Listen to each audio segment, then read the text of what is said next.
States of America and to the republic for which it stands, one nation, under God, indivisible, with liberty and justice for all. Okay. Announcements. I'd like to adopt an agenda. Can I have a motion, please? Naomi first, Todd is second. All in favor? Aye. Aye. Thank you, Christina. Okay. Aye. Yes. So at this point, we'll go with the Board of Education comments and reports. I'm going to go to the end of the table. Grace, would you like that? Do you have a report tonight? Sure. So we had the first subcommittee meeting for personnel professionalism on November 2nd, and that went really, really well. I'm really glad to be on it. And between the last meeting and now, I actually just sent out the email. Me and Joyce Fu, who's also on the subcommittee, put together a Google form to get student feedback on different on the profile of a Shen employee and things like that to be better able to move forward. So. Thank you. Gasta? I'm also on that committee with Grace. It's great to be there. I think it's a good group, and we'll get, I think, a lot of things done. So just piggybacking on what Grace has to say, and that's it for now. Naomi?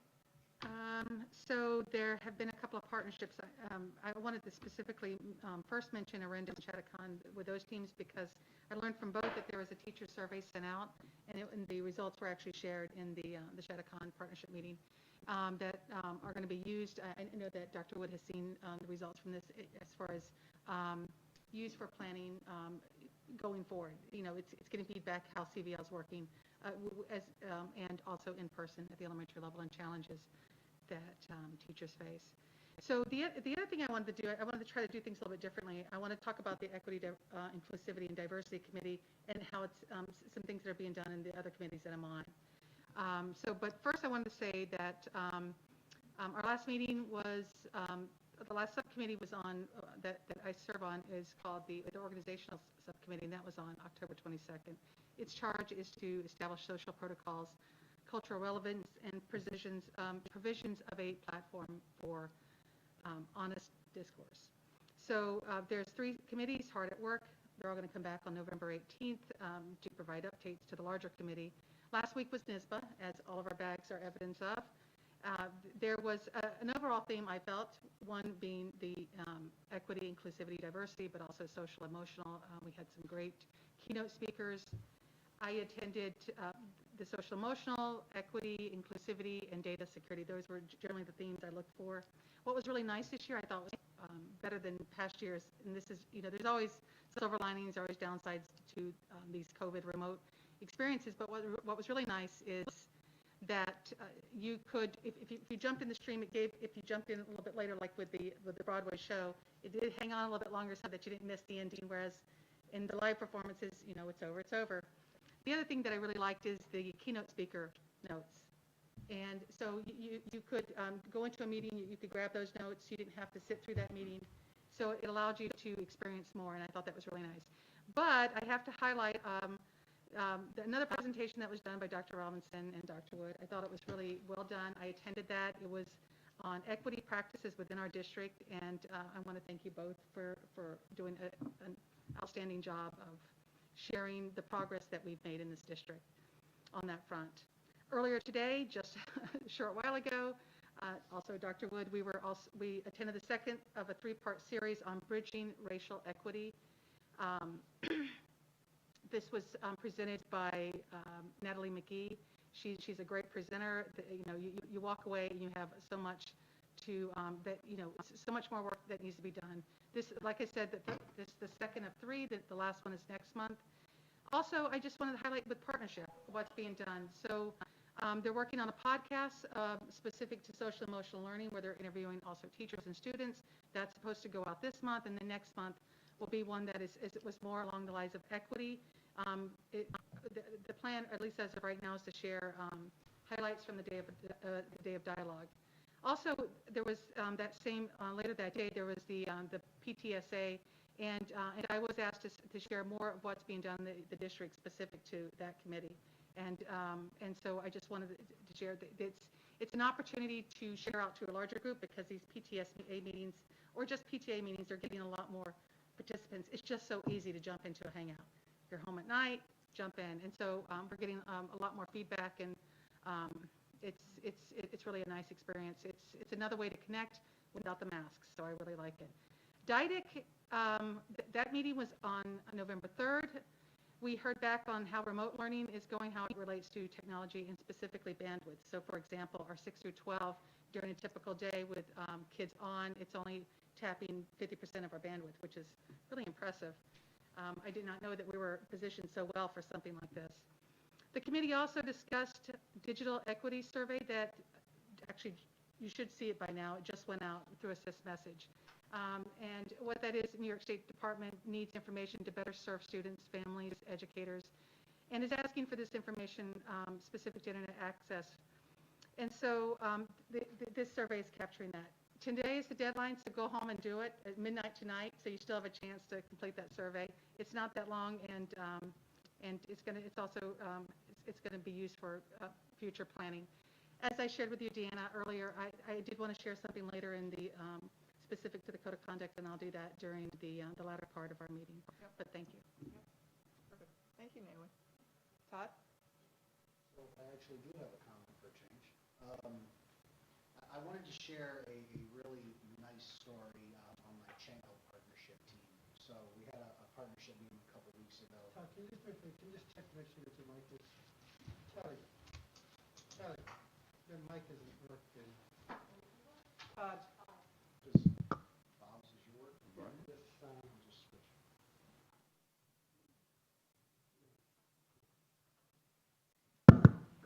sorry. All this attention, it feels so special. Okay, so had a Changle Partnership. What was that? You have a question? No, go ahead. And they were looking for a way to deliver the lunches to the classrooms. They needed a way to get the lunches, so they went next door to the, who was a great partner, Hannaford, and asked if they could borrow a couple of the carts, shopping carts. So they went and asked, and they said no problem. Within a day or two, Hannaford had showed up with not one cart, but 3 carts, and not 3 carts, but 3 carts filled with hand sanitizer and PPE for the teachers, face masks, everything. It was really nice.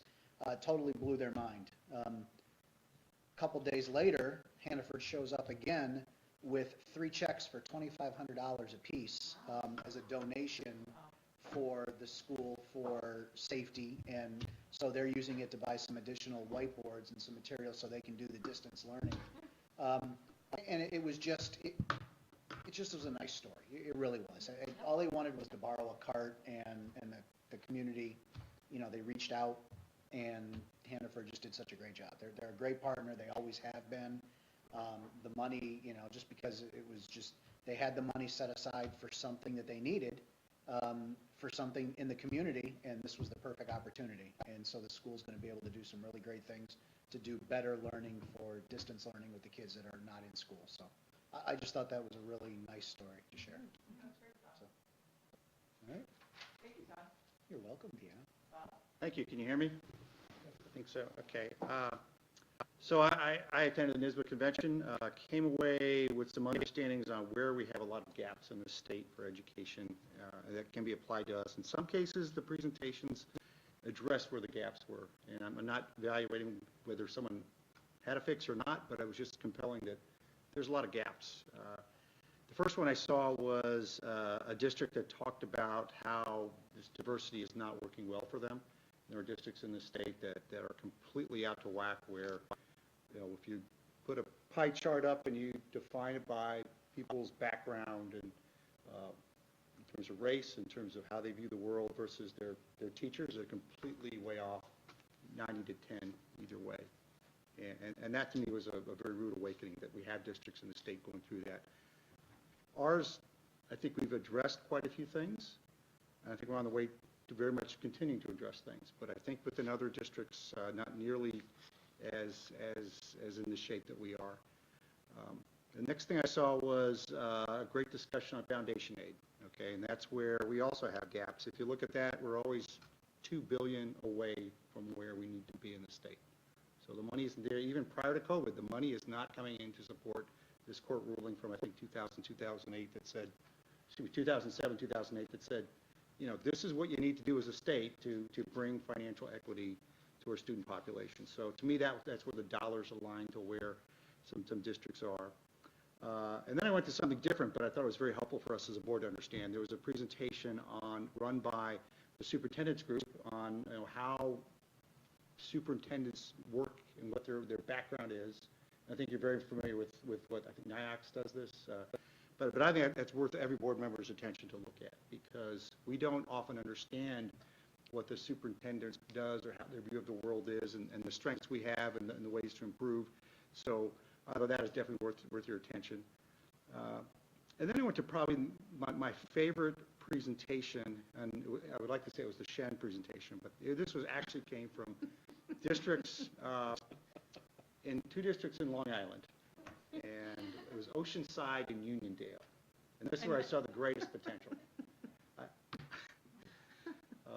But here you have 2 entirely different districts in terms of racial background, somewhat similar that I would say to like Niskayuna and Schenectady, or potentially us in Schenectady, where it's almost like you're on 2 distinct planets in terms of how people view the world and how students see themselves and see where they're going in the world. And what they've been doing with it's 2 co-districts together for probably the last 5 or 6 years. They have been running programs where they combine probably about groups of 50 students. And the 11th graders of this year started off as 7th graders several years ago. And they basically are bringing the students together. Right now, the 11th graders are doing things like they're doing, as a group, they're doing college visits. But they're doing things with the students together that break down a lot of the barriers that occur between districts. And I think this is something worth looking at, or at least look at the presentation. I'm not saying we have to take this path, but 2 compelling comments came from it. One is, when these students got together, they often had very common aspirations as to how, once they broke through the communication and got to know each other, they felt that there was a lot of common aspiration between students as to what they would like to do and what they like to accomplish. The other thing they learned is that it's very inexpensive because they're a 10-minute bus drive from each other's site.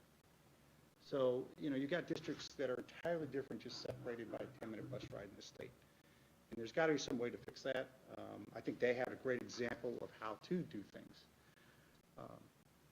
Now back to the one I also liked, which was the Shenendehowa presentation. Okay, and I think Nice try. what I like about that, a lot of people talk about what they want to do, and they present things, and wouldn't it be great if, and I've done a couple things, whereas I think what we do really well is we actually show programs. You go through the sequence, and we actually have specific programs here that we're bringing forward.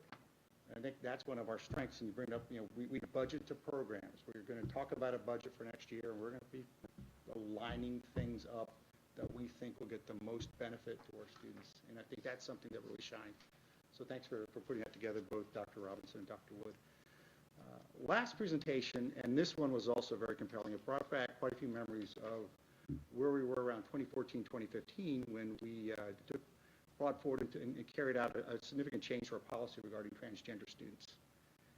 My experience with that, the information that really made a difference and made me aware of the challenges came from Dr. Robinson's discussions about the parent's perspective. And so for me, trying to understand, what is the right path here, get an understanding from the parent. And in this case, this presentation was done by an athletic director from Long Island who is currently an acting principal. But he has a transgender student. He originally male, now a female. And he explained how that came about, very emotional.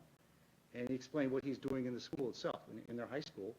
And one of the things he's doing, and this is, again, it's another area we can talk about that I think is a practice to look at, is they're actually getting students from LGBTQ representation to speak at a board meeting or to speak to the computer, but there's got to be some way to give a voice to these students. And that brought it back to me where really this was a parent talking about the best way because they're advocating for their student.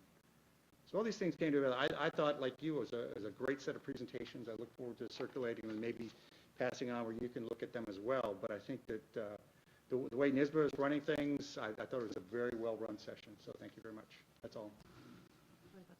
Can I just add really quick to his, they did record those. I saw, I was in the same presentation for the Long Island gentleman. It's actually in this newsletter that we just got for NISBA. It's front page. Christina, do you have any comments? Sure, I'll try to keep it short. Last week I serve on the District Health and Wellness Committee. And so we had our meeting last week and looking at ways for creating virtual opportunities for students to engage in wellness activities and conversations and dialogue around those activities, but also focusing on professional development for staff pertaining to health and wellness, different topics, how to really teach it through a virtual approach. So I think that's wonderful, especially in the environment we're in, that once again, we're pivoting how we are approaching things. As well as Naomi and Gusta, I also serve on the Cultural Diversity Committee, but I serve on the subcommittee for curriculum instruction, and our next meeting's November 18th at 4, and I'm looking forward very much to participating in that.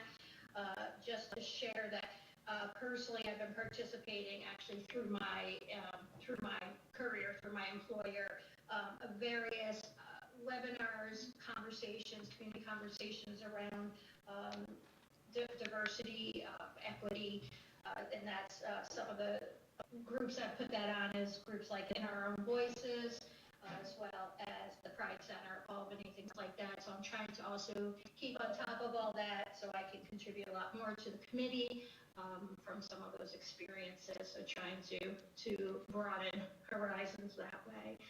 That's all I have to report out tonight. Thank you. Thanks, Christina. Okay, so first of all, I think I shook the duties here, so I apologize. First of all, Gary is absent tonight due to personal reasons. Christina, as you can see, is virtual. And I never said that we came out of executive session talking about collective bargaining and contracts. So that is on me, and I am sorry, Vanessa. But the few comments that I had tonight was some of us talked about the convention. I gotta say, some of these meetings and conventions and PTA meetings and everything that's happening virtually, I tell you, it's gonna look a lot different when we finally get to take all our masks off and start to assimilate what a normal lake may look like eventually down the road. Because I tell you, even with CODA PTA last week, it was I've never seen so many people on a meeting. It was great, and we got a lot done. We had people stepping up and volunteering. Talked about fundraising. It was great, virtual of course, but it was all very good. Regarding the convention, I was most interested in legal. I also got involved in a discussion with superintendent evaluations, which for me, it's a new road for me, so that I found that very interesting. So there's a few different takes on that. Doesn't always have to be the same old, right? It can be different things. And the other thing I do want to say, and I know it might be a little bit of a fresh nerve right now, but I think we need to continue to watch it, is our national platform right now. And most importantly, when we start to talk about budget talks, and I know Dr. Robinson always touches on it somewhere along the line when we're talking, still very important, right? What is going to happen and what money is going to funnel down into New York and eventually into our school districts. So continually, I'm very hypersensitive to that, and we all should watch that as we start to. We're getting into the holidays now, and before you know it, it's going to be legislative season. So it felt real, and now it doesn't, and it's like, hey, where are we going? So just something we need to probably look at and keep our finger on the pulse on. So that is all I had. Dr. Robinson, you have comments? No, you can do it, student. Oh, we're going to do it first? Okay. Trinity? Yes, hello. Comments for tonight? Oh, go ahead. Go ahead, Do Trinity. you have comments for tonight? Yes, I do. So first I just want to start off by saying thank you for having me on this evening. So to get right into it, I just want to update the board in letting them know that the Civic Center is getting more involved within the district committees as we are starting to kick off with different meetings and having the student body become more involved with decision-making within our district as well. The SBA Senate also is planning on creating more student events, really to kick off more school spirit within our STEM community, as people might be virtual or in school. Just to have that sort of spirit that we would have had any other year is really important. So we're planning on continuing that. We are continuing the diversity work that we even started over the summer with getting involved with the diversity committee. I believe that there is a meeting in the near future in regards to that, and really continuing the conversation within our own program.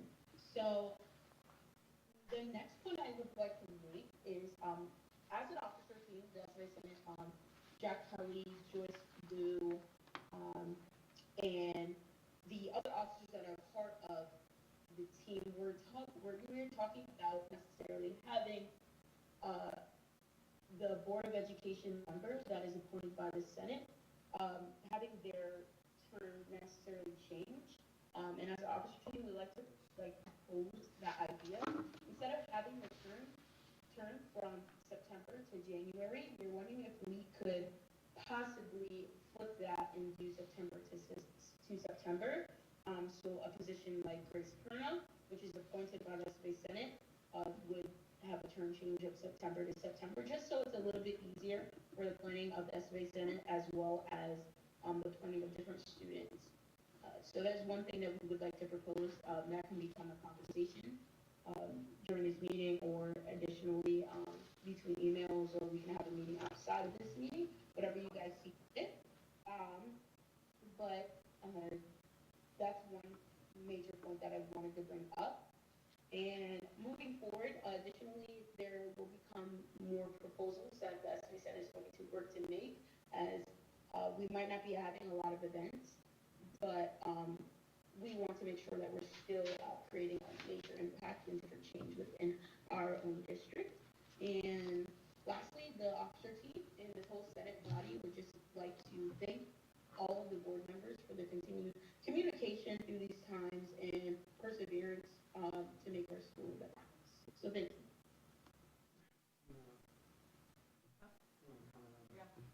Trinity, thank you so much for bringing those comments forward.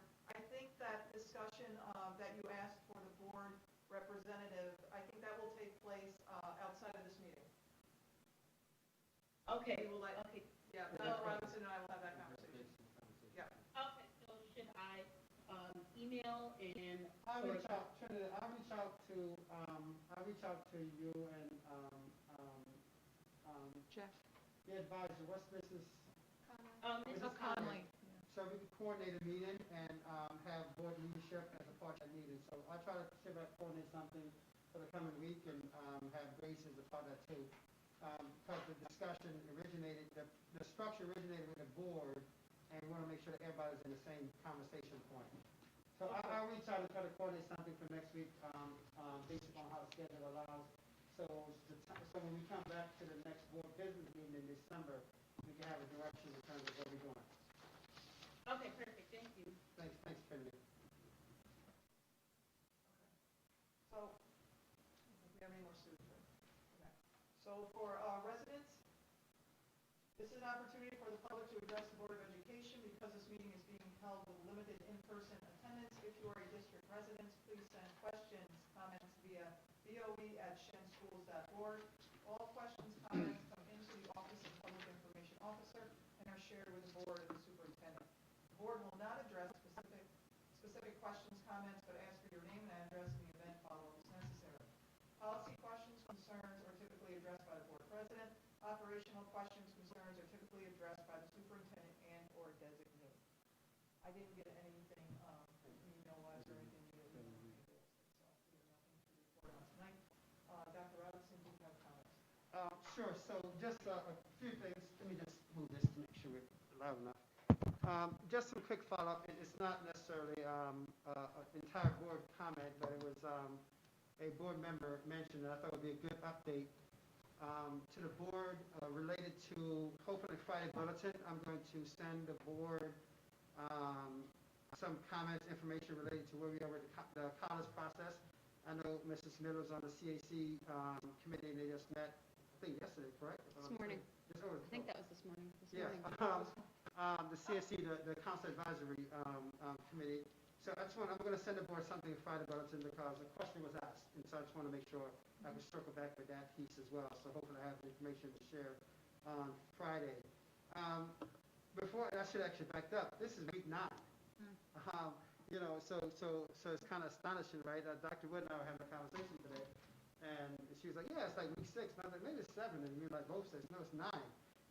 So here we are in November, and it's important. It's important for us because each time it's a new benchmark, and also it's each week lessons learned, and different challenges that we encounter, and we, as I often say, we try to transform those challenges into opportunities. And ironically, as Mrs. Hoffman pointed out, the state is doing a statewide survey essentially on digital equity.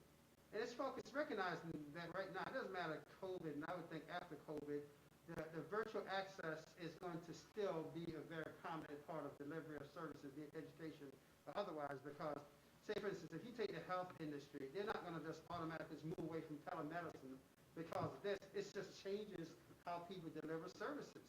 And so access, digital access becomes an important piece of it. It's interesting here at Shen, and I'm going to contrast with, I'm on a lot of different calls, and the one that I always find most interested is when I'm on a call with colleagues from other states to see how vastly different things are across the country. And most places, people are complaining vehemently about kids not engaging and or don't have access to engage. Our recent dilemma, and I'll say dilemma, I don't necessarily call it a problem, it's certainly not a crisis. Our recent dilemma is, as we're going through some of our processes now to try to, remember when we pivoted, we put out a lot of Chromebooks out there, so we're trying to get Chromebooks back to give to families who actually don't have it. We don't have a lot, but occasionally somebody have one, and then they have 3 kids, and they realize it's not working out as well. So we're trying to provide that access, that piece of it. And so that kind of unfolds something that recently we, because of shutting down access to certain Chromebooks that are out there that we're trying to get back, it's interesting, it just opened up a new set of parameters, realize that, okay, more and more, and this I think is kudos, so it's ironic, so it's a problem, but it's actually a complementary thing on the one side. It's a kudos to not only our CBL teachers, but also our in-person teachers who are really more and more embracing using technology, integration of technology in a virtual space. So more and more kids are being asked to not only do stuff in person, but also outside of school virtually. So it's a problem, but it's a good problem for us to try to solve. The issue that we face now is that when an individual parent has this problem, it's their biggest problem. However, from our perspective, it's when we see that, we try to identify, is it something that can be easily resolved, or is it something that speaks to a bigger system issue that we have talked about? So is it a program piece that we talk about, are we going to then, for in-person kids, having a requirement for them to also do virtual assignments more and more outside of school? So it's a program piece, and then it's a program piece that lends to access. So I share that with the board because you may hear there's some, and again, I don't follow Facebook, so I'm not discounting the Facebook circles, but there's a chatter, if you will, about district cutting off access to kids who may already have Chromebooks, but these were kids who actually had Chromebooks when we were pivoting who are in person and still have a Chromebook at home, and so we're trying to recalibrate. So that point is we're going through that process now, and it just points to a bigger conversation that we will have, because as we start thinking about reimagining education is going to be different, period. Regardless if a vaccine comes out tomorrow or a year from now or whenever, it's going to be different, period. And so as we look at that, we have to start thinking about then, how do we look at these, what I call hiccups, and use those as, okay, this is an opportunity to have a broader conversation, because what we can't do is do something today that we're going to have to quickly undo tomorrow because we can't sustain it or we can't socialize it out to a larger group. So we always have to ask those questions before we go down a particular road. So we're in the process of addressing that now, but I call it a good problem. because I gotta tell you, sometimes people really can't have an appreciation of what they have until they see what other people don't have. And so it's a tremendous piece of it, and I'll just give it, to punctuate that point, I visit our first year teachers. When I visited a teacher the other day who came from the charter school world, and she was just like raving. She's like, oh my God, it's so amazing the supports, the resources we have here, this and this and this and this. And so I told her, like, can I just record you and play you everywhere I go? Because she's new to us, but she has a completely different experience that she's comparing it to. She's like, oh my God, this is so great. And so I share that with you because I think it's important for all of us sometimes to take that breath and take things in stride. And I often said that our job is to try to do the best things for all the kids that we have in our system. And sometimes it may not come when people want it, but we have to systematize what we do so it can sustain itself over time, because we can't have knee-jerk experiences and reactive processing, decision-making. So that's a good problem to have. The second piece I just want to point out is that you've heard about the cancellation of the Regents, the January Regents. For us as a system, we typically haven't had a lot of kids take the January Regents because, for one, we don't have a lot of courses that culminate in January with the Regents. A lot of times it's kids who are either taking it earlier to do it in January and maybe do it again in June. In some cases, the kids who were successful the June prior and then taking it again in January who may not have gone to summer school otherwise. So for us, it's not a lot of kids. However, it does point to, quite frankly, where we would be in May and June with the Regent sequence. And so again, it's like one of those kind of things that the tip of the iceberg you can see exposed. The question is, what else is below the surface and to come? And so right now we're working through some of those kind of things. So the January piece, it'll be transitioned into it's an instructional day, so we'll take advantage of the instructional day. Some logistical things that we have to talk about. I think we'll meet on Thursday with the high school folks. So I kind of shared with the board because it was such a public thing, and you as a board probably wondering what are we doing with it. We're looking through that as we move forward as well. Oliver, Yes. this is going to blow your mind. I was reading an article the other day. Really? I did. Todd, you're like. My eyes, I was probably wearing glasses today. It's strained. But it was talking to the point you were making about the Regents, and interestingly, it was talking not so much about the January one, but the spring one, and the point that so many schools across the state, are learning so differently. They're looking at this and saying, does it even really make sense to have the Regents in the spring? Because it's not a consistent learning approach to where the test will accurately do what it's supposed to do. So that was an interesting. Absolutely. That's where the issues, the COVID impact in communities, the leadership decisions in communities and school boards and school leaders, the inequity in access in communities. Right. So all those things are converging because, and again, I know school districts that were supposed to go in person in October that didn't, and they have many of the kids who are barely getting any access outside of it. And, so that's a harsh reality, right? And knock on wood, I think, again, kudos to the 2,200 bodies that represent our employees of the school district, to each of them that have done some great stuff that I think we're doing a quality job, all things considered.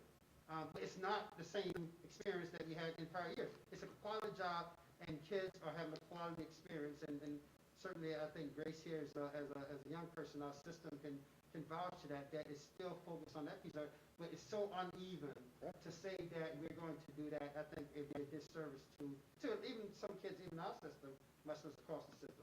So it's going to be an interesting conversation I think the state's going to have, and we'll see how that manifests itself as we move forward. And the last piece before I transition to some of the presentations is, again, this is the time of year where families start talking about Thanksgiving and the holidays and traveling, and there's been a lot of conversation around travel advisory, and even today the Times Union had a big whole spread explaining the travel advisory piece. We have issued correspondences to staff about the new update from the state, and we'll be sending out something, I think at the end of the week, to to families again about the travel advisory, about if you either 14-day quarantine or you do a COVID test 3 days if you're out of state before coming back, and then 4 days after you're back, so you're not out a long period of time.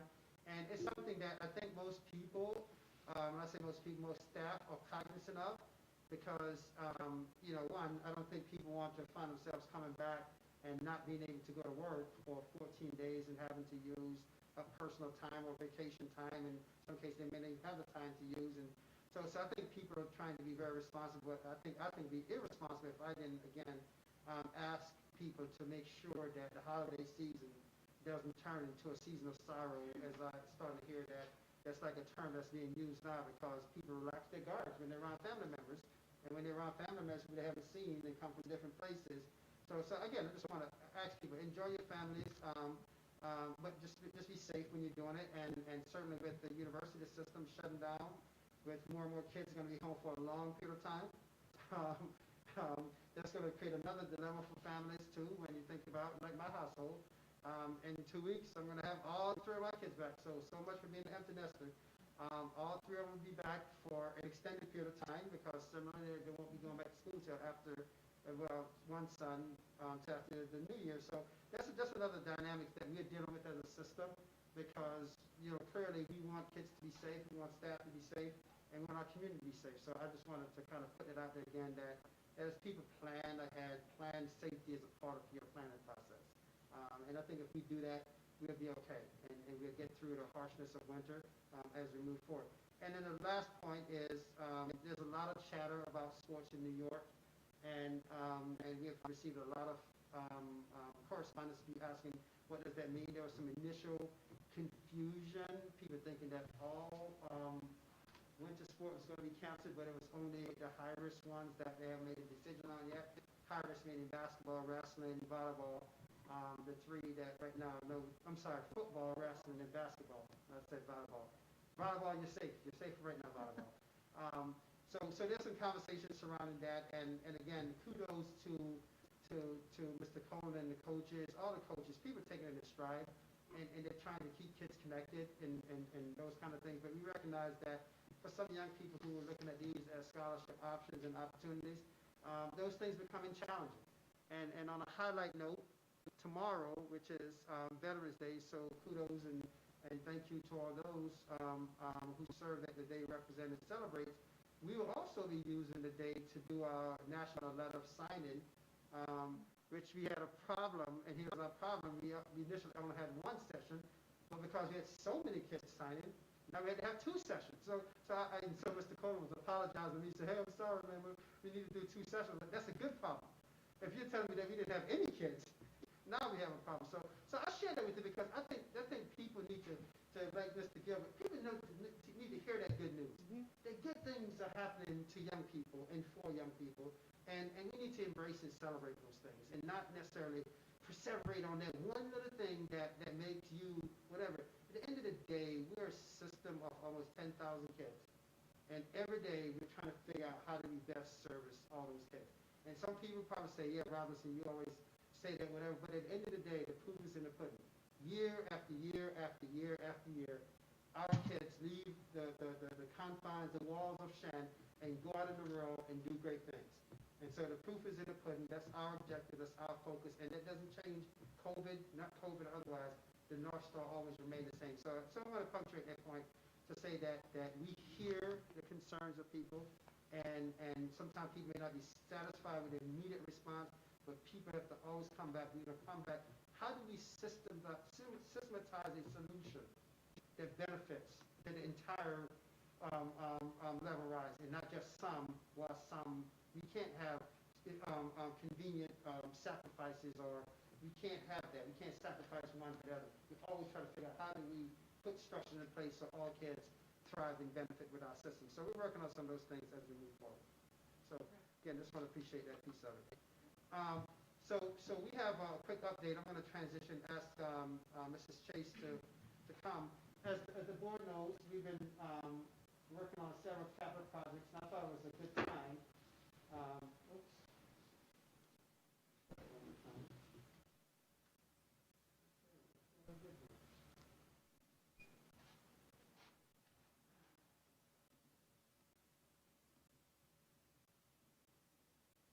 Okay, Mr. Chase, so I'll figure this out in a second.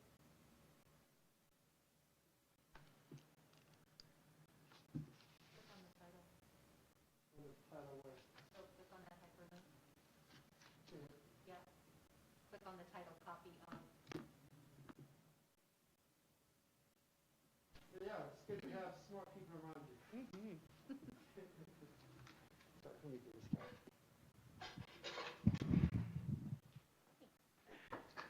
So, if you recall, back in 2016, we passed a referendum for capital projects of about 16.6 million. And in 2017, we passed another one for 22 and change, and that one also included smart schools funding. But just wanted to give a quick run through of what we've accomplished. Very exciting when you look at all of these things that we've done. High School East Library that came out beautifully. North and South Cafeteria epoxy floors. They look, for the most part, pretty good. We always do asbestos and roof replacements. We did the playgrounds, if you recall. Seems so long ago now. Same with the press box. That came out beautifully as well. We did exterior signage. We did window film, and we also worked on transportation bus lifts. Not an exciting project, but very much needed. Looking at the $22.2 million project, what we completed so far, the signage was done along with the campus roadways. We had to combine the two, which were two different projects. We did a lot of renovating of space so that we could make room to do the tech project and have space for kids to go while we're working on the tech project. So spent a lot of time cleaning out spaces. We worked on the high school east cafeteria and kitchen. That was last summer. District office, roof, snow slides, HVAC, probably more than we could even provide a list for needs to be done there. And gassed all of the kitchens. We still have in process two of the major things, which are the tech wing and the smart schools bond project. I just Sure. want to stop and point one thing out for the board and the community, because it also goes to the next presentation. If you recall, here we sit in 2020, talking about completing these things out. This referendum was from 2017. So that time gap is important. When we go out on a project, the completion is years after. And so it's important, because tonight when we're talking about something that we talk about what we probably working on in 23, 24. We can't wait till 23, 24 to approve a project what we need. We have to approve it in advance, so when we need it, we have the opportunity to address it. So I just wanted to point it out, because I think it's an important piece for people to realize that the time-wise between referendum passing and project completion is multiple years. So the tech wing, as we know, is the whole wing, obviously, which includes science room, art rooms, and tech rooms. And the smart schools projects includes security, PA systems, telephones, generators, things of that nature.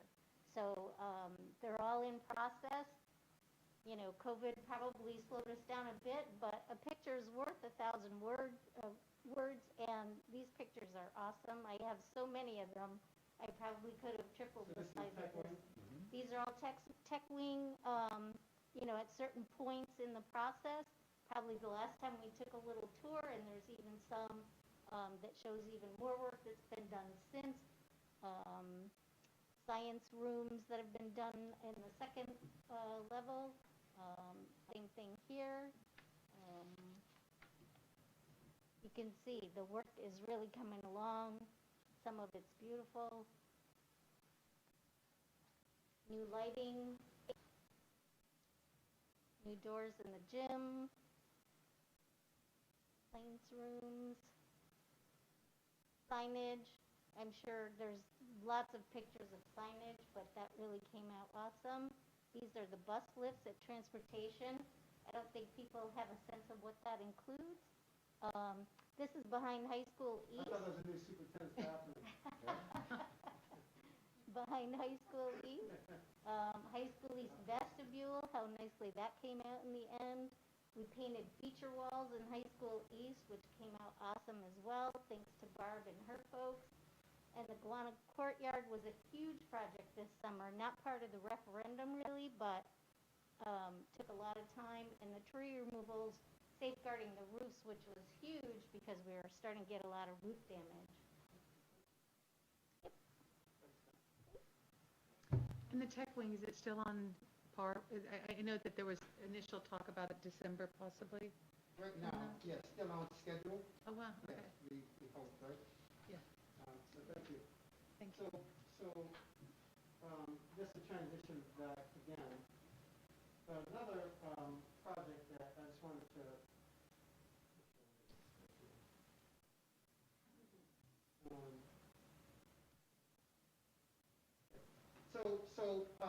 I made a point about the referendum piece and 2017 because the 2016 referendum and 2017, those are the projects that we're working on right now in 2020 going into 2021. So it's really about a 3.5, 4-year span between when project is approved by the voters and when we start talking about completing the projects. And so one of the things that I want to share with the board, and the board is aware of this, we start all our projects with trying to address the fiscal capacity. You know, so what's the financial impact moving forward, and how do we try to control that financial impact as much as we can as a system? And so when you look at this timeline here, this timeline has been updated to the notion that if we were to have a referendum in 2020, what does that look like moving forward for us? And so if you look at the timeline, this is where, so a 2020 or 2021 referendum, we talk about construction taking place in 23, 24. So it's important for people to know that because that's when we start expending money and those kind of things. So we have to then think about what's the fiscal condition of the district 3 years out, 4 years out. Not what the current situation is, literally 3 years out, 4 years out.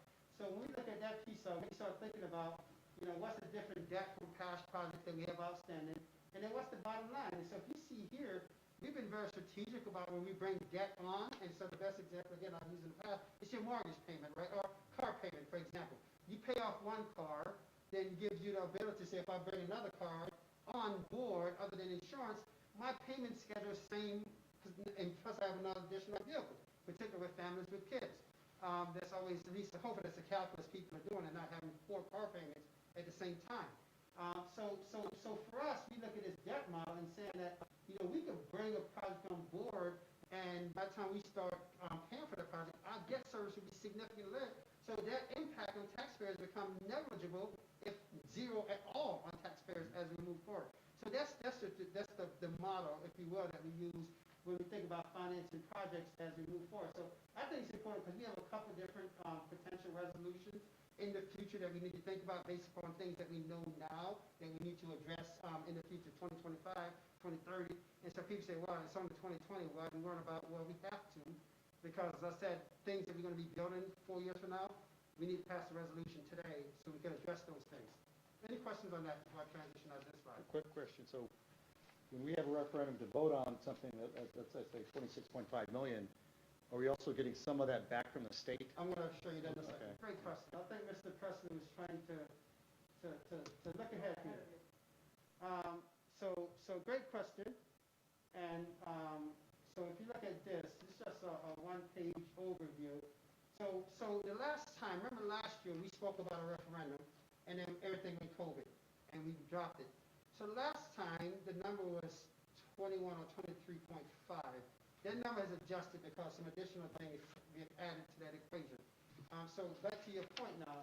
So when we look at referendum, we look at what are the ways that we mitigate the cost. And one way you look at mitigate the cost, the board several years ago approved a capital project reserve.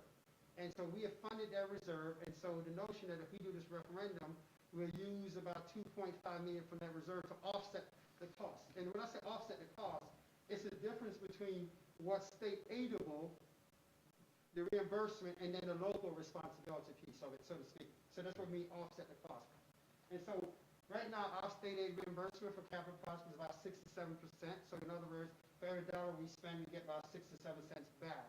So the differential is what we spread out over the course of 20 years or 15 years, or whatever the borrowing, and then we try to minimize that impact. So when you think about spreading things over that long, it's not a huge impact from year to year because we spread it out over time.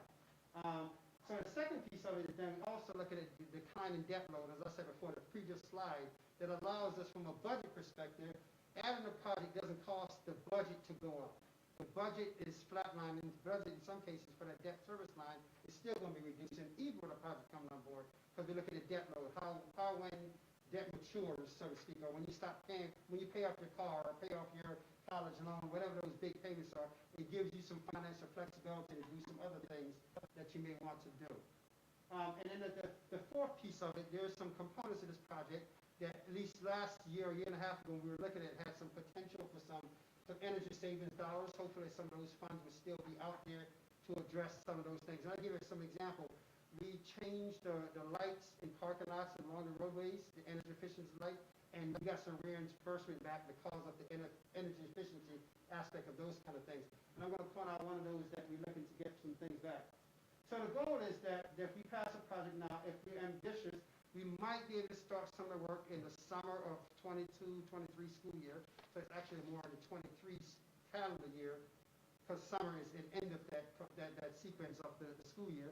So that's if everything goes well, some of this project could potentially start then, and then the rest of it going to 23-24 school year. So that's when we start to, and I say completion actually start. So the scope of the work, we kind of focus on two different components. One, we have a 5-year facility study that's done by architects, engineers. They look at everything in the school district, for the useful life of roof, useful life of boilers, useful life of everything, and it's pretty extensive analysis of, so we can then anticipate what's going to be in disrepair or need to be repaired in advance. And so it's not a guesswork, it's truly based upon an extensive analysis of our needs. So that's a 5-year facility study. The second part of it, then we start looking at some key educational enhancements. A perfect example of that is the tech wing project that we're doing right now, or the library project, or the science rooms at high school, for example. So a lot of focus has been on the high school, and rightly so, because we had to do certain things at the high school. So part of this then is to try to shift some of the focus from middle school and elementary school and start doing some strategic upgrades in certain areas at those program levels. Which, again, at this point, this is not a detailed thing. We're going to do this room and this room. It's a conceptual model more so than not.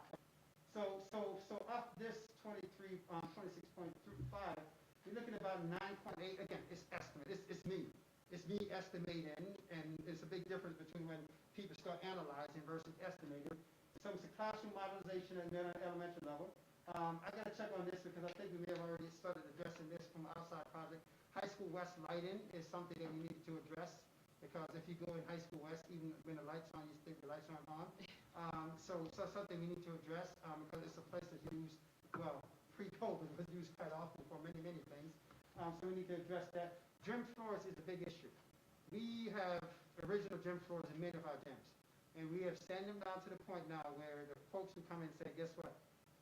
We're like into the nails, and we can't do it anymore. Because our facilities were and still will be used quite a bit. So we want to do some gym floors across, especially here in our middle school complex, a perfect example. The 2 gymnasiums, because of K is the cafeteria. The 2 gymnasiums here are used quite a bit, particularly outside groups and otherwise. So we need to do some refurbishment in those areas as we move forward. Infrastructure-wise, we still got a lot of original equipment. We still have original boilers. We have boilers that are 40 years old. And the reason why I say, why don't you get rid of them? Because it's still kind of running strong, but getting to the point now you don't have parts, you can't repair, and so now you have to start doing some things. So again, I'm not going to go through details of, so original things, domestic water, the stuff that's not sexy, but the stuff that when it breaks down, the school shut down. And clearly we don't want those things to happen. Some upgrades, fuel tank, we have some underground fuel tank that we have to dig up and get out of there because it passed code and regulations. Paint booth at the bus garage. People probably don't realize it. We for rust spots and those kind of things, we do our own body work here on site. So it saves us a tremendous amount of money, but we have to upgrade the facilities to more effectively do that. Asbestos is one of those kind of things. ADA compliant hardware on doors.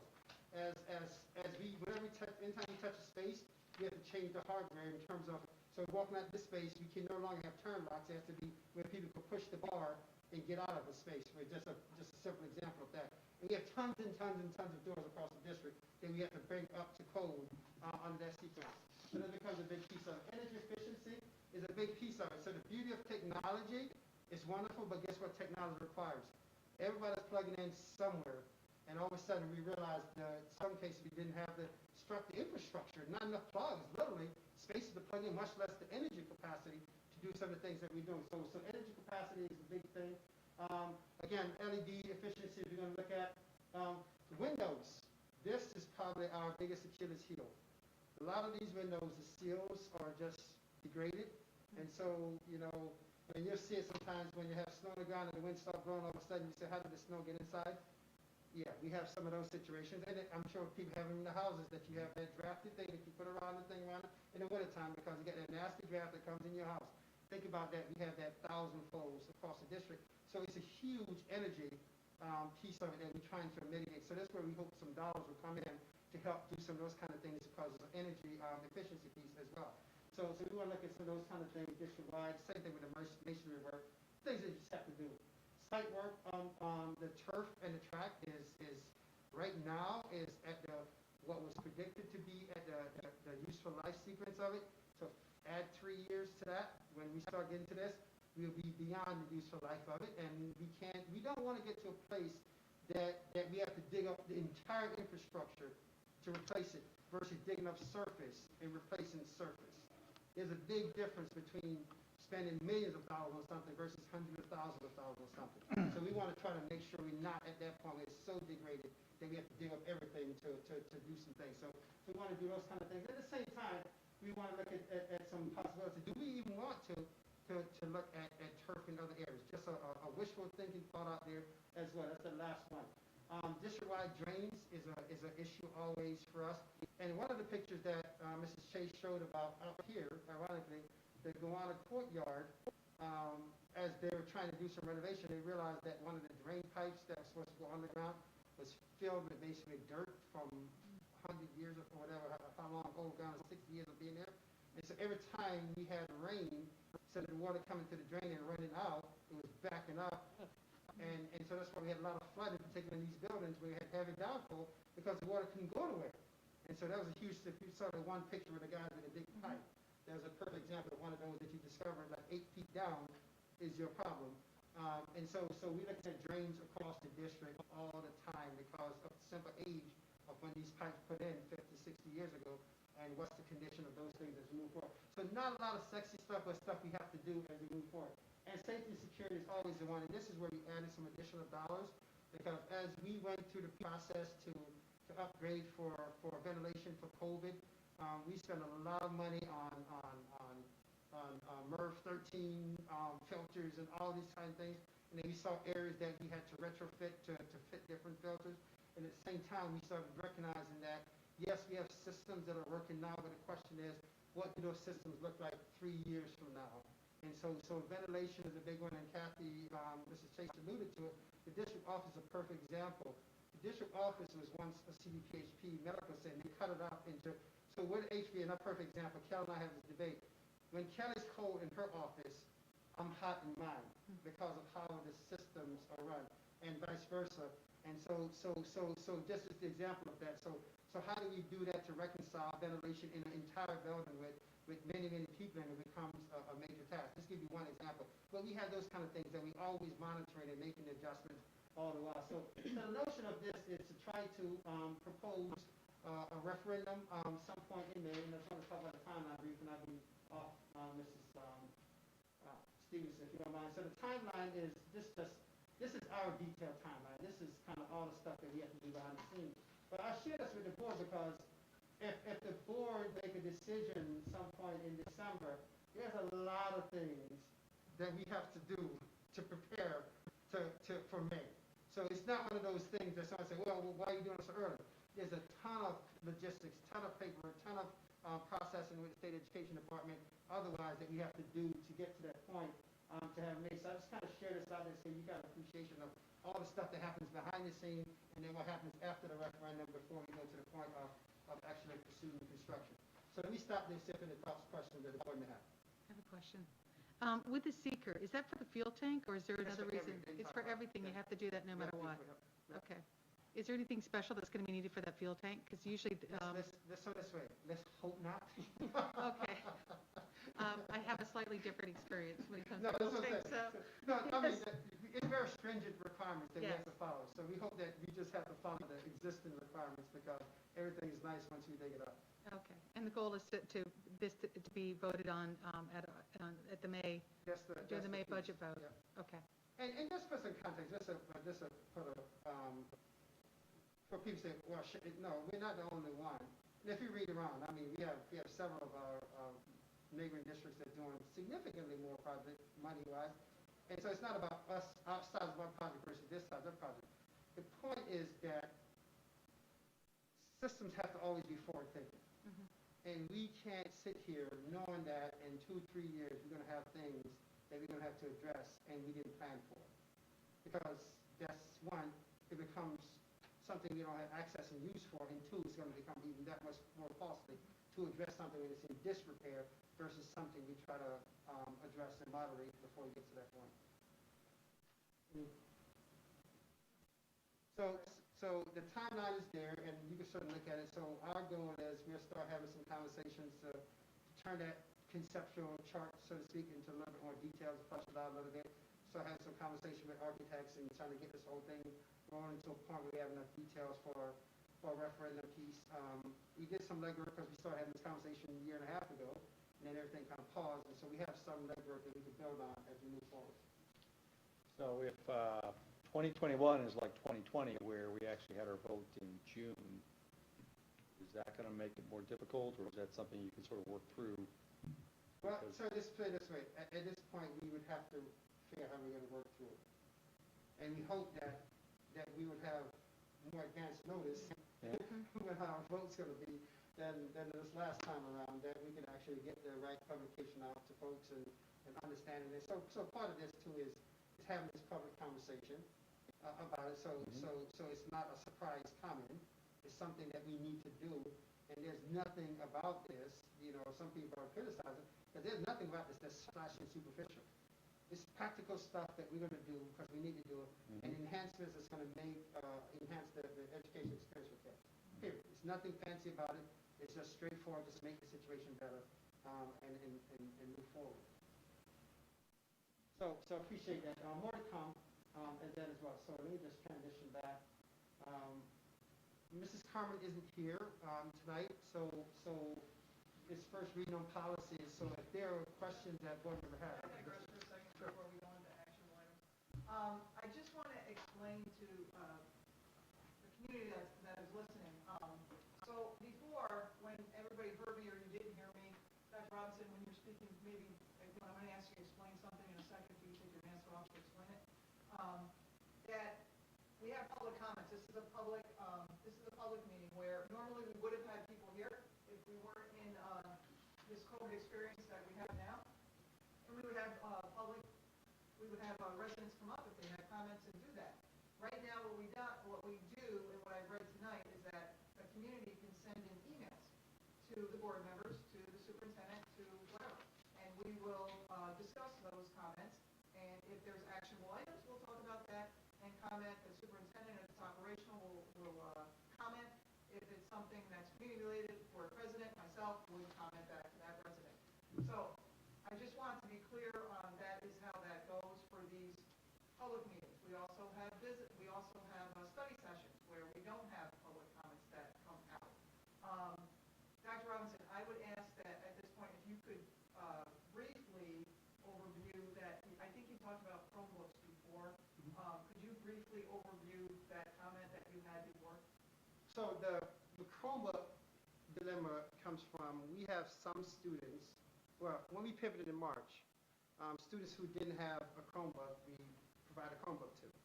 And a lot of them we already collected back. Some of them we still didn't collect back because, quite frank with you, process-wise and otherwise. And so now we're in the fine-tuning of how many kids who are in the completely virtual space that parents are still saying that, yeah, my kid's going to school virtually, so the kid's on the device all day. And, so the equity conversation comes from one, it's not affordable, or two, we have one, but I have 3 kids. And they just can't do the 3 different Google Classroom. And so can you as a district help us out, because my kid is in virtual school every day. The newest dilemma is, we have kids who are in person, and as programs starting to shift, when I say program, how teachers and how schools design program, we have certain programs that kids do after school in a virtual space. If I'm not mistaken, it's one of the music lessons, for example, that happens in the virtual space. And so now some of those parents who had a Chromebook before from March, that the kids are in person, we were saying, we want them back so we can try to make sure that all the kids who are in CBL all the time have them to use, because that's their whole domain is there. And so what happened is that in order to do that, all our Chromebooks are designed that we could terminate the use. And it's designed basically, quite frankly, we don't have a lot of it. In case somebody decides they're going to move out of state and not return it, we can just say, you won't be able to use this one. Point blank. I mean, that's what it was designed for.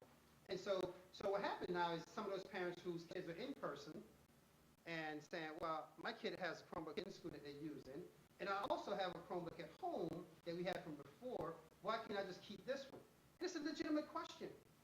But it's a question that we need to say, we need to make sure that the kids who are home all the time have the same access to the teacher that your kid have all the time doing in-person school. How do we start addressing program issues that extend beyond the school day for in-person kids is a different conversation point. And that's why I said before, it created an interesting point for us as a system to start saying that as teachers start to integrate technology more and more into it, we as a system have to make a system decision about what does this mean for technology utilization and technology access as we move forward. So it's an individual issue for that parent or parents. It's also brought to us that we have to have these broad conversations, because if we're going to start saying that in-person kids will have more and more assignments that require outside of school access, now we need to also look at that population of parents and saying, what does that mean from your access piece? And that's ironically, this digital equity piece is also going to give us some more information and insight into that as well. And so sometimes when people want a solution, we have to pause, because we want to make sure that the solution that we're looking to implement is a solution that we can apply across the board.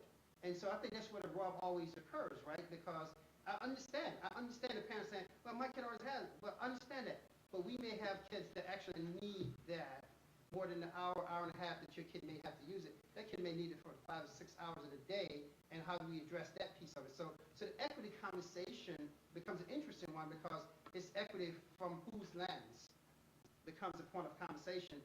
And so it's not a disagreement with what this parent may see as what they want, need, deserve.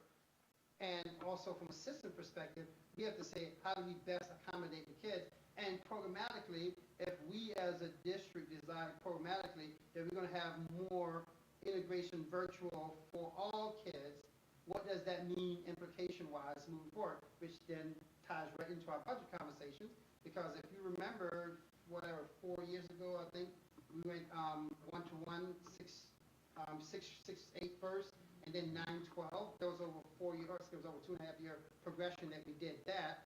And so now, if this is something programmatically we're going to use to look at 5K5, we have to say, one of the things I'm going to tell you, we're not going to go and purchase a whole bunch of stuff that we have minimal use for. In other words, we're going to say, what's the use and how do we best address the use? So in other words, the tail is not going to wag the dog, so to speak. So we need to say programmatically, is this where education will be redefined, where kids could do more virtual stuff either in-house or at home? And if so, what does that mean from us from a technology investment perspective? So that's a bigger piece of it, and we're still trying to get a handle on what are the unique individual circumstances, and can we in fact address those unique individual circumstances without sending a message that this is for all, or quite frankly, you're missing an opportunity to look for something that probably should be for all. So that's where we are with those conversations now. Dr. Wood has been having a lot of conversations with principals, with IMS folks, and so everybody's on board with the conversations, The question is, what's the best solution for the system? And so and again, I know some people are not happy with the response we're given, but at the end of the day, we have to think about the implication of every decision we make, period. I mean, that's the bottom line. We have to think about the implication of every decision we make, and we would never have a situation that a kid is being denied because of that, because that's the reason why we're doing it. So we won't have a situation that a kid's being denied of his or her education because of something else, and that's the shift between the CVL and in-person, and that's where we're trying to go through those, massaging those differences as we move forward. And so that's literally where we are, and this is a new thing that's popped up this week. And it popped up this week only because it's a part of the IT protocols. They're saying, okay, for machines we don't have, we need to know where they are, and therefore we need to shut them down, so we start tracking them, see where they are, so we can decide we bring them house. We have tons of parents brought them back saying, hey, you're right, I don't need it. To be honest with you, my kid had it at home, and we were just waiting for you guys to tell us where we should turn it in at, in some instances. And so that's kind of literally, that's where we are. And so I don't want people to say it's this kind of one over the other. We have to look at all these things in a very systemic way. We have to look at how do we make sure that we're addressing the responsibility for every kid, in particular kids who we know that without that, the conversation we had before, for those kids, if you're sitting home for 5 or 6 hours and you have 1.5 device in your house and it's 3 kids, let's say 1.5, because it's like my house, my one kid has an oldest device that may not get certain application, they can't do certain things, and that's what happened.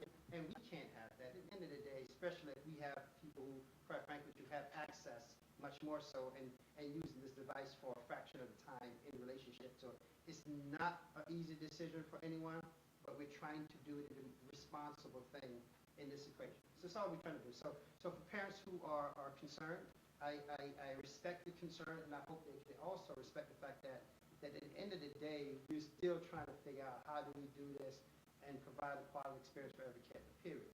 And we can live with people agreeing to disagreeing, but no one can ever say that we're doing stuff and not taking the consideration of the needs for kids. We have to consider all kids. So I appreciate Very it. much. Sorry I was as brief as No, you. sure. Thank you.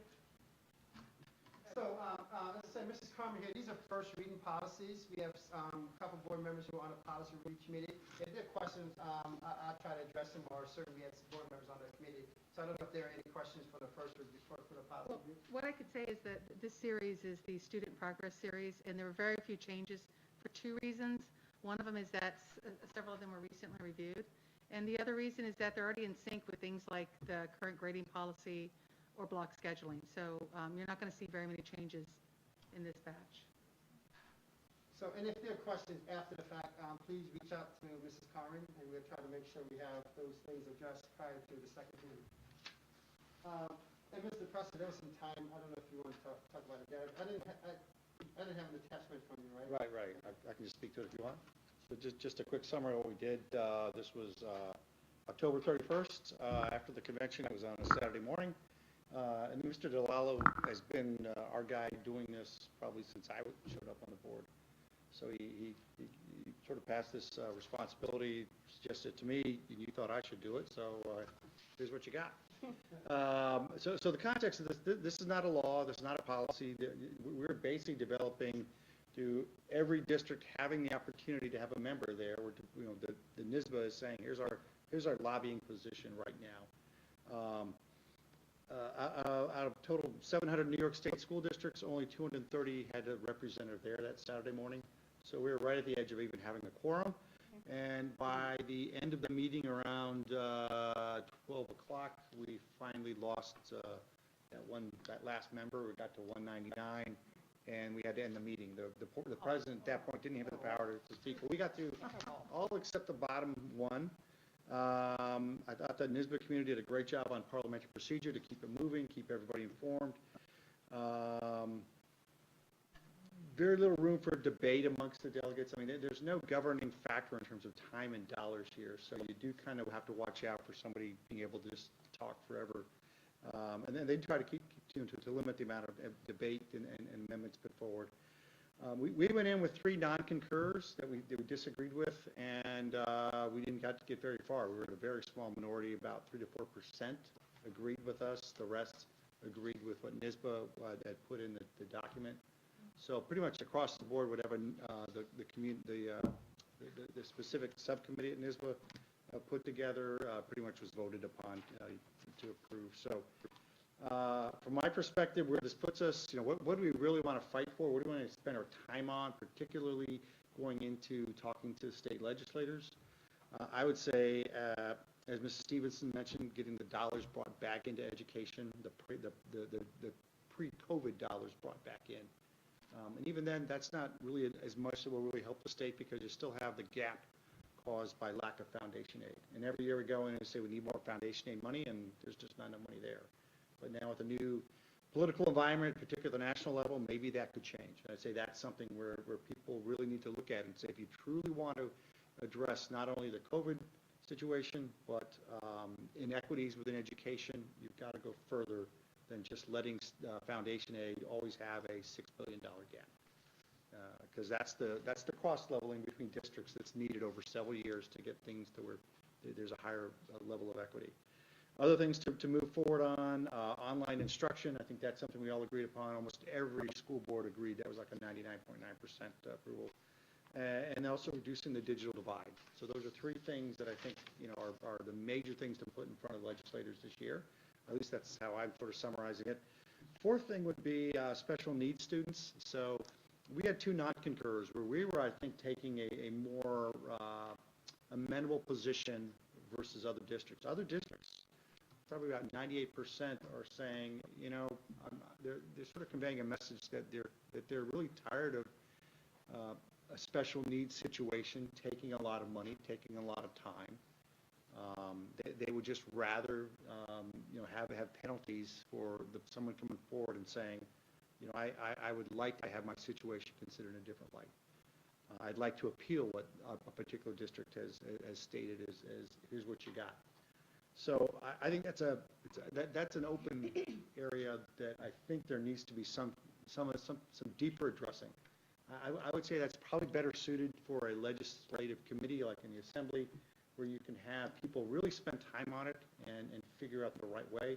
I think our role on this, because we're in the Capital District, and we do a couple of our state assembly reps have mentioned this is an important issue, perhaps we should consider, maybe working with them, maybe answering questions of their staff that they would like to see how, the decisions are made. We definitely should open our door, or consider opening our doors and saying, this is what we do today, and we think it's the right way for us. And I think that may be the way to educate that the members of a specific subcommittee to come up with the right balanced solution here. So that's what I would say is sort of a fourth part of advocacy, more something we could do on invite in and discuss with people that would be crafting legislation to get balance for special education students. The rest of what I saw were more what I would say mechanical and sort of issues pertinent to other districts. The one thing I did see, a couple of school districts really expressed frustration with their municipal communities in terms of management of pilots. So one district said, hey, we had a pilot that's going to last 35 years. So a business comes into a district and no tax revenue comes for like 30 years into the schools. I think that's a little bit excessive. So I don't think we have that challenge here, but I wrote that down as sort of something that's out there. But the rest of what I see is, we're pretty much on track. We tried to communicate some of our concerns, but I don't think that went very far. I think NISBA has a very good position. I think when we go in front of state legislators in March, we have a pretty good idea of what we can talk about. Any questions? Thank you so much, Bob, for your Thank you. time. You're welcome. Okay. So, consent items. The treasurer's report. Can I have a motion on the floor? Todd is first, Todd is second. All comments, concerns, questions? Okay. All in favor? Aye. Thank you, Christina.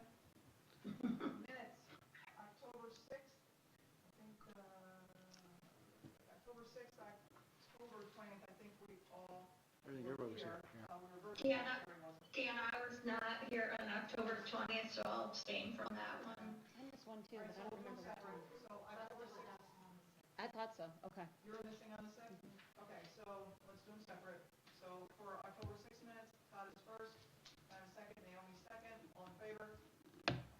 Aye. Megan, two abstentions on this, one abstention One abstention on the 6th, Gus abstains. For the 20th, can I have a motion? Gus is first, Bob is second. Any questions? All in favor? And Christina abstaining on the 20th. Okay. Action items. Revision of SRO contract. I think there is a minute difference, so I don't think it's there. Can I have a motion on the floor? A motion. That one was for the 2% raise. Gus's first, Christina second. Any questions or concerns? It was for, to recognize the 2%. Yeah, this is Yeah, different. The 2% raise, yeah. No other questions? Okay. All in favor? Aye. Thank you, Christina. Number 2, scholarship and local grant donations, both Stewart's and High School West. Can I have a motion? Todd is first, Naomi is second. With gratitude, any concerns, questions? All in favor?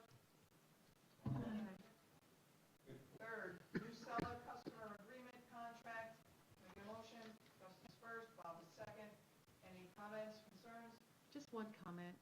It automatically renews, and then it talks about that they can incorporate a price increase up to 10%.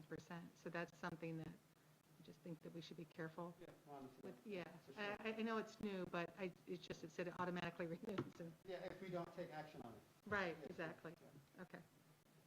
That's what they hope, right? Yes, that's what I was thinking. Oh, that's a sweet deal. Yeah, for sure.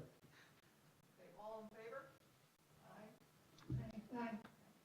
Special Education Internship Program Research Foundation for State University of New York, University of Albany. I have a motion. Motion. My motion. Christina first, Bob is second. Any questions, concerns? All in favor? Aye. Change order, Gallo.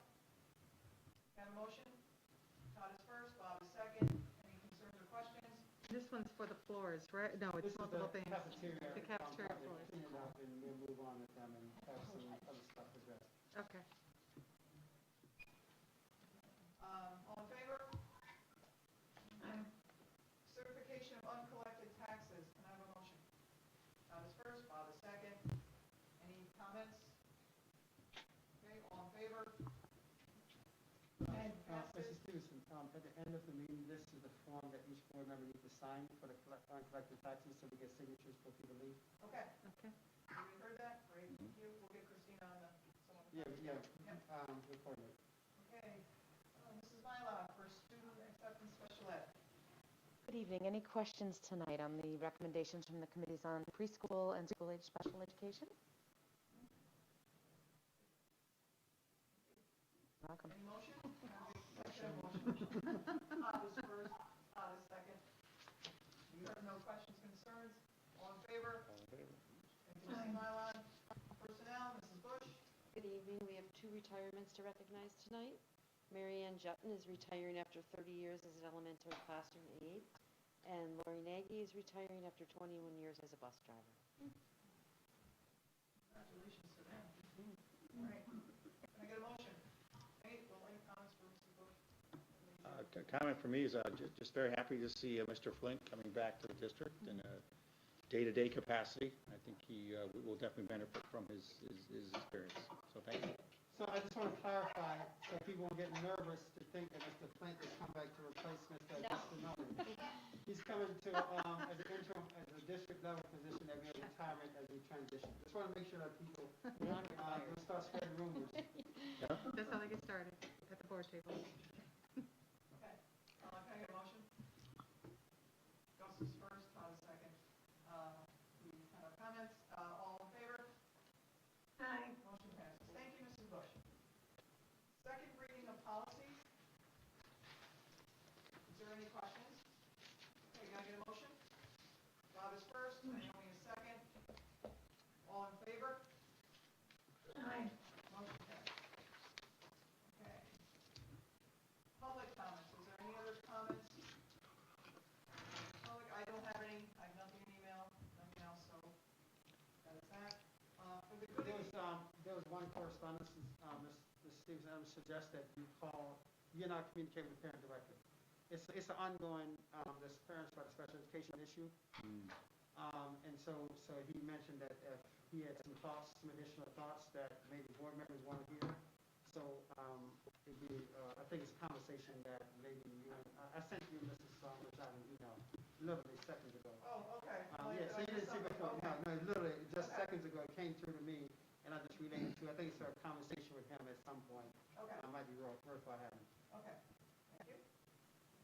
Okay, for the good of the order, so I thought it would be best, and I know Naomi is going to talk about it. So at the last policy meeting, the policy came up, and there was conversation, code of conduct, and there were some suggested changes to it that were really semantics in my opinion, but wordsmithing that made more sense in that venue of what they were talking about. And I think, it goes back to what diversity, equity, what we're going to look like, what our policies may start to shape like going down the road.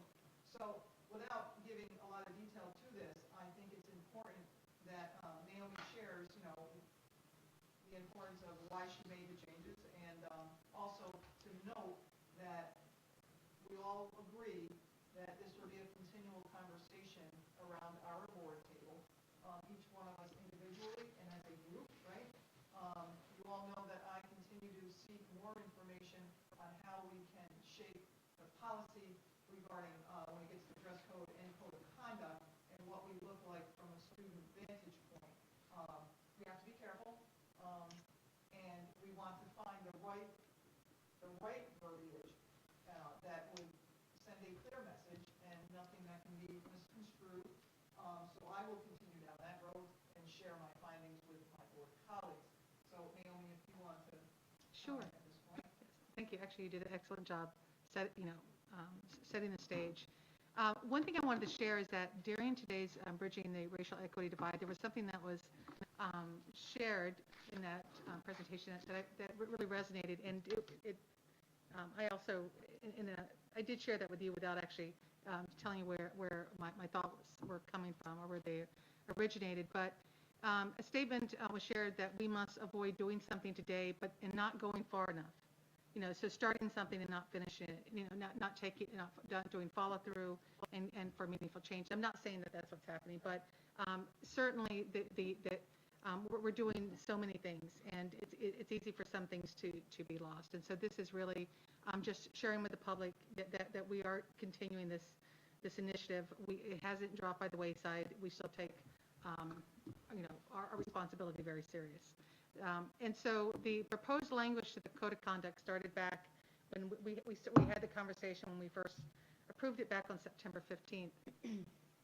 And so I'm not going to read that. What I'd like to ask is, to share it with the board. Yeah.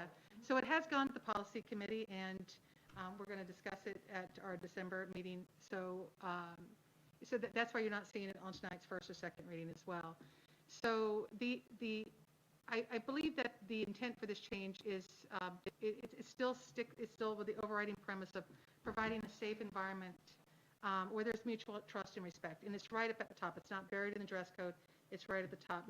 Driving that point home. So that was to your point of you could look at this as semantics, but it's also emphasizing what we believe should be the overriding behavior, and providing an environment that will lead to real learning. This all ties together. So, it's one that doesn't tolerate hate, intimidation, and all forms of harassment, and it states that. So the language is a little bit different than what we originally proposed. It's focusing on the Code of Conduct because that is essentially our Bible. That's our go-to when we're addressing these types of matters. But it focuses on the positive. We're looking for a civil learning environment, safe, trust, and also it then right after that highlights what we will not tolerate. And so I believe that the proposed change is in sync with everything that we've discussed here at the table. It's just, again, continuing that process. So thank you. Yeah, thank you. Thank you for taking the effort to do that. One thing I'm curious, when we're always talking about code of conduct changes, I think it's very helpful to hear from an administrator or assistant high school principal to kind of get their perspective. I tend to think things like code of conduct, dress code, certain images and language of hate speech, we're kind of in this theoretical world where we're at the table, or where you hear about it, or you read about it, but I really feel that hearing the voice of the administrators or assistant high school principals, who have to deal with this and confront it, what's their perspective on it? I think they're very supportive. Everyone I've heard and talked to, they're on board, but they're also living in the world of how to practically apply it. And there are a lot of challenges, as well as hearing from students on what is practical, what is well-defined that you should take an action on, and what are other things that might be out there that aren't well-defined. Because then you start getting into people's thoughts, what they perceive as free speech versus what is allowable. And I think that's a definite boundary that has to be well thought out. And I think our administrators who work with it every day probably have a better sense of that. So I'd really like to hear their perspective on it as we proceed. I think that's a good point. I agree. I think it's going to make their jobs easier, actually, Okay? with the changes. But I can ask Mrs. Carmen to get feedback. So any policies are vetted with the people who ultimately implement. Yep. So in this case, It would have to be. it's shared out with those people Yes. who ultimately implement them. Particularly when you're making anything that is a substantive change in policy that may cause a significant notable shift in practice. A lot of times we change language that doesn't necessarily change practice. Yep. It's clarifying language. And I think to a large degree, even what Mrs. Hoffman is referring to is clarifying language, not necessarily practice change language. And so that's an important piece as well. So I'll share in fact what's in the draft version of it. One of the things that I just put a note here is that we have to make sure that when there's certain policies that require what they call a public vetting period. All our policies, by the way, is always out there for 30 days. So we automatically satisfy that by the fact that we have a first reading in 1 month and a second reading 30 days from that in the next month. But we'll make sure that when we get to that point, we pull it out as a separate item. Because I think the code of conduct is one of those policies. So right now we have a lot of policies bundled as a group. And we pull that out and highlight that piece of it. So if there's any further feedback between the first reading and the second reading, we get those feedback. And again, people have to understand it's feedback. The Board of Education still has to pass the policy that the Board of Education think is most appropriate. And we'll recommend the policy to the board that we also think that is most appropriate and consistent with practices. And if everybody's in alignment, we move forward accordingly. So great point. And so that's how the process was unfold. So I don't want people to think that it's any one person's suggestion that drives the whole thing. It's a collective work by a lot of different people that come together. So we have a comprehensive policy that we can effectively implement. Thank you. That's absolutely correct. And for further clarification, Naomi is the board liaison for the policy committee. Dr. Robinson and Bob also commented that, we need our teaching staff, community, like, they are out there. That's our public notice, so people can go out and review. So just to clarify. Thank you. Okay. Any other comments? Okay. So at this point, I will take a motion for adjournment. Naomi's first, Bob is second. All in favor? Aye. Thank you. Thank you, everybody. Thank you. Have a good evening, everyone. Bye, Christina.